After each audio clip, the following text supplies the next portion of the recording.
మనమందరం న్యూస్ పేపర్‌లో లేదా టీవీలో లేదా సోషల్ మీడియాలో రోజు ఒక న్యూస్ చూస్తూనే ఉంటాం.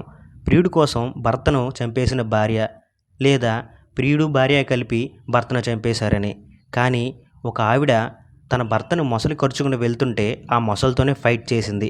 ఆ మొసలితో ఫైట్ చేసి తన భర్తను కాపాడుకుంది. తన భర్త కాళ్ళను నోటితో పట్టుకుని నీటిలోకి ఈడ్చుకెళ్లే ప్రయత్నం చేసింది మొసలి.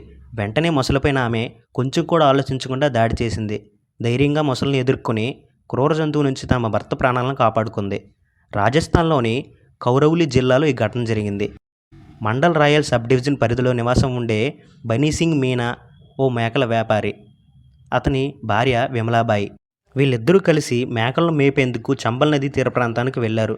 అనంతరం వాటికి నీళ్లు తాగించేందుకు బనీసింగ్ మీనా నది వద్దకు వెళ్ళాడు. అలా అక్కడికి వెళ్ళిన తర్వాత తనకు కూడా దాహంగా ఉండటం వలన నీటి దగ్గరికి వెళ్ళి 2 దోసెలతో నీరు తాగబోయాడు. అంతే, వెంటనే నీటి మాటు నుంచి ఒక్క ఉదుటున లేచింది మొసలి. వెంటనే బనీసింగ్పై దాడి చేసింది. అతడి కాలిని నోట కరుచుకొని నీటిలోకి లోపలికి లాక్కెళ్లే ప్రయత్నం చేసింది. దీంతో బిత్తరపోయిన బనీసింగ్ గట్టిగా కేకలు వేశాడు. కాస్త దూరంలో ఉన్న విమలాబాయి భర్త కేకలు విని వెంటనే పరిగెత్తుకుంటూ అక్కడికి వచ్చింది. పరిస్థితిని చూసి వెంటనే ఆవిడ షాక్ అయింది. వెంటనే తేరుకొని నది దగ్గరగా వెళ్ళి చేతితో ఉన్న కర్రతో మొసలిపైన దాడి చేసింది. దాని తలపైన పదే పదే బాదింది. దీంతో కాసేపటికి బనీసింగ్ కాళ్ళు వదిలేసి నీటిలోకి పారిపోయింది మొసలి.